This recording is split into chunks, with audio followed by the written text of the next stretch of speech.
ওইটা কোন পাহাড় যাকে আল্লাহ তাআলা হাসরের দিন জাহান্নাম থেকে মুক্তি দিবেন?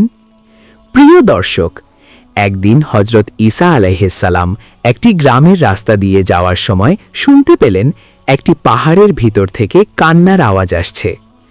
তখন তিনি গ্রামবাসীদের জিজ্ঞেস করলেন, এই পাহাড় কান্না করছে কেন? তখন গ্রামবাসীরা বলল, হুজুর, আমরা এই গ্রামে বসবাস করা থেকেই এই পাহাড় থেকে সবসময় কান্নার আওয়াজ শুনে আসছি। তখন হজরত ঈসা আলাইহিসসালাম দোয়া করলেন, হে আল্লাহ, এই পাহাড়ের জবান খুলে দিন। এরপর আল্লাহ তাআলা পাহাড়ের জবান খুলে দিলেন।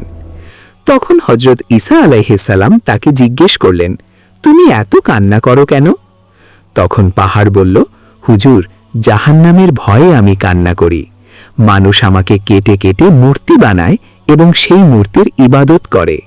তাই আমার ভয় হয় আল্লাহ হয়তো আমাকে জাহান্নামের আগুনে নিক্ষেপ করবেন, আর এই জন্যেই আমি সব সময় কান্না করি।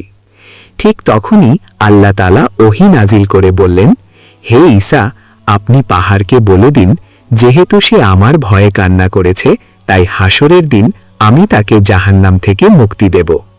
প্রিয় দর্শক, একবার ভাবুন, একটি পাহাড় যদি আল্লাহর ভয়ে কান্না করে জাহান্নাম থেকে মুক্তি পেতে পারে, তাহলে আমরা যদি আল্লাহর ভয়ে কান্না করি, আল্লাহ কি আমাদের ক্ষমা করবেন না?